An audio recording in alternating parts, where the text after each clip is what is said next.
পরে দেখেন। সাকিব একজন সাকিব একজন প্রযুক্তি বিষয়ে দক্ষ ব্যক্তি।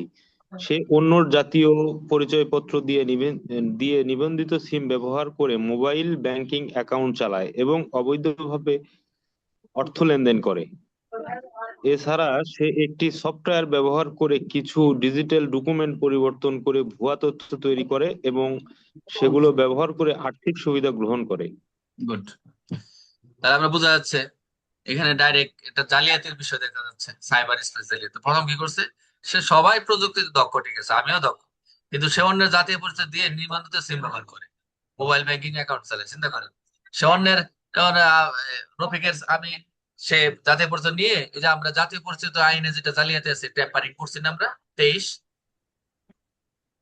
না জি স্যার। নাজমুল?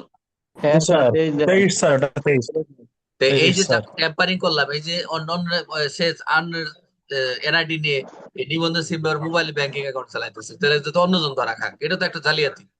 তো অবৈধভাবে অর্থ লেনদেন চলতেছে। এই যে আজকে আপনারা দেখবেন নিউজে, রেকর্ড হচ্ছে, কোনো বলা দরকার নাই, যে জোয়ার টাকা অন্যজনের পকেটে চলে যায়, এবং আমাদের খুবই একজন কর্মকর্তার মাধ্যমে যদি এরকম ঢুকে, আসলে কি এটা আদৌ কি সঠিক, মানে ঢুকতে গেলে তো আমরা ভালো করে জানি, আমরা যারা কাজ করি ফিল্ড লেভেলে।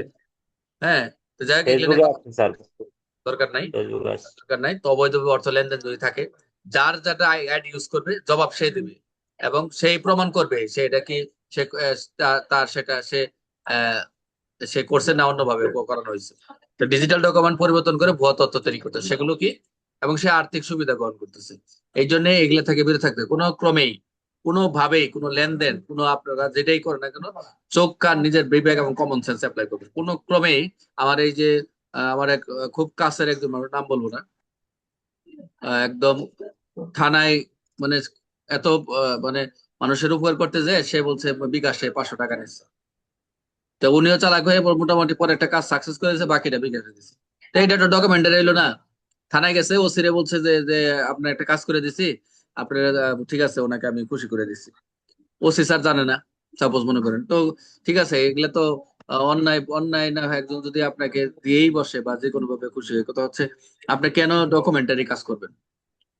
ডকুমেন্টারি তো আপনাকে করার প্রয়োজন নাই। তাই এখন পরবর্তী ওসি স্যার গেছে, ওসি বলছে না, এটা তো আমি জানি না, আপনাকে ঠিক আছে, এটা ভালো কাজ করছেন, ঠিক আছে, থানা ডেকে নিয়ে এসে, পরে থানা ডেকে নিয়ে এসে পরে সাইবারে আইনে ডিজিটাল নিরাপত্তা এনে বিকাশ প্রতারণা দিয়ে মামলা দিতেছে, দিয়ে তারা চালান দিয়ে দিচ্ছে। ঠিক আছে, আপনার জুরিদার মনে করেন যে চালান দিয়ে দিচ্ছে, খুব ভালো কাজ করছে, বুঝতে পারছেন? তো এই অবস্থায় তো আপনার কাজ করতে হবে, হ্যাঁ, উইদাউট এনি মানে ডকুমেন্টেশন ছাড়া কাজ করতে পারে। তা আপনি কাজ করেন, মানে উপকার করেন, তাই বলে আপনি এরকম মানে আপনার এতই ব্যাংক ব্যালেন্সে আপনার একটা ব্যাংক অ্যাকাউন্ট দিতে নিতে হবে, সেটা তো ঠিক না। তো সাবধান। তো যাই হোক, সাইবার স্পেস জালিয়াতিটা কিরকম হলো, আমরা যেটা আমরা সাইবার স্পেস জালিয়াতি বলতাম, যে সাইবার স্পেস জালিয়াতি বলতে বোঝাচ্ছে যে কোনো ডিভাইস, নেটওয়ার্ক, এগুলো আমরা বুঝি, যেটা অবৈধভাবে ডাটা, তথ্য বা প্রোগ্রাম থেকে পরিবর্তন, মুছে ফেলা, ভুয়া তথ্য, এই এইগুলোর ভিতরে প্রতারণা করাকে বোঝায়, এগুলার ভিতরে। তো এই যে জালিয়াতির অন্তর্ভুক্ত কত, একটু করা এটা স্যার, হচ্ছে জালিয়াতি হচ্ছে একটু করা। যেটা এনআইডি নিবন্ধিত সিম ব্যবহার করে মোবাইল ব্যাংকিং পরিচালনা করছে, এটা তো স্যার সুযোগ নেই। এটা সরাসরি এটা সাইবার জালিয়াতি এক কথায়। 21 দ্বারা হচ্ছে যে ডাটা পরিবর্তন, ভুয়া পরিবর্তন, তথ্য সুবিধা নেওয়া হয়েছে, 21 দ্বারা অন্তর্ভুক্ত হয়। জালিয়াতি ডাইরেক্ট 21 দ্বারা আপনারা দেখবেন, আপনারা যখন পড়বেন দেখবেন সাইবার স্পেস জালিয়াতির দণ্ড বলা রয়েছে, কি কি রয়েছে, অনেক কিছু রয়েছে জালিয়াতির। স্পেস জালিয়াতির অর্থটা কি, যেটা হচ্ছে কৃত্রিম বুদ্ধিমত্তা ব্যবহার করে বিনা অধিকারে অন্যের যেটা অনধিকার চর্চার মাধ্যমে স্পেস ব্যবহার করে কম্পিউটার, ডিজিটাল ডিভাইস, এগুলো পড়বেন, হয়ে যাবে। যেগুলো প্রস্তুত, পরিবর্তন, মুছে ফেলা, লোকার মতো অশুদ্ধ ডাটা, প্রোগ্রাম, সিস্টেম, কম্পিউটার সবই নিয়ে আসছে এখানে।